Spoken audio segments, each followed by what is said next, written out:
In the month of Nisan, in the 20th year of King Artaxerxes, when wine was before him, I took up the wine and gave it to the king. Now I had not been sad in his presence, and the king said to me, Why is your face sad, seeing you are not sick? This is nothing but sadness of the heart. Then I was very much afraid. I said to the king, Let the king live forever.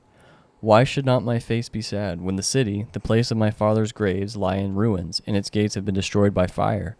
Then the king said to me, What are you requesting? So I prayed to the God of heaven, and I said to the king, If it pleases the king, and if your servant has found favor in your sight, that you send me to Judah, to the city of my father's graves, that I may rebuild it.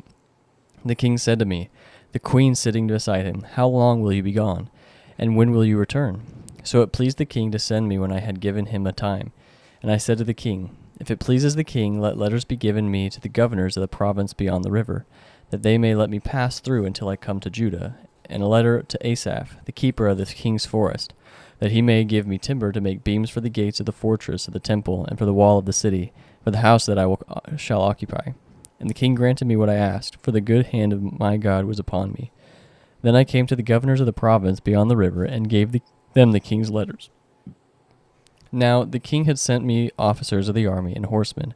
But when Sanballat the Horonite and Tobiah the Ammonite heard of this, it displeased them greatly that someone had come to seek the welfare of the people of Israel. So I went to Jerusalem, and was there 3 days. Then I arose in the night, I and a few men with me, and I told no one that my God had put into my heart to do for Jerusalem. There was no animal with me but the one on which I rode. I went out by night by the valley gate to the dragon spring and to the dung gate, and I inspected the walls of Jerusalem that were broken down, and its gates that had been destroyed by fire. Then I went on to the fountain gate and to the king's pool, but there was no room for the animal that was under me to pass. Then I went up in the night by the valley and inspected the wall, and returned back and returned by the valley gate, and so returned. And the official did not know where I had gone or what I was doing, and I had not yet told the Jews, the priests, the nobles, the officials, and the rest who were to do the work.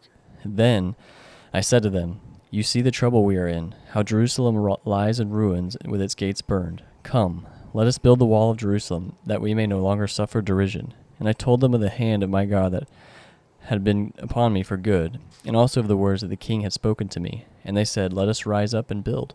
So they strengthened their hands for the good work. But Sanballat and the Horonite and Tobiah the Ammonite, servant and Gershom the Arab heard of it. They jeered at us and despised us and said, What is this thing that you are doing? Are you rebelling against the king? Then I replied to them, The God of heaven will make us prosper, and we his servants will arise and build. But you have no portion or right or claim in Jerusalem.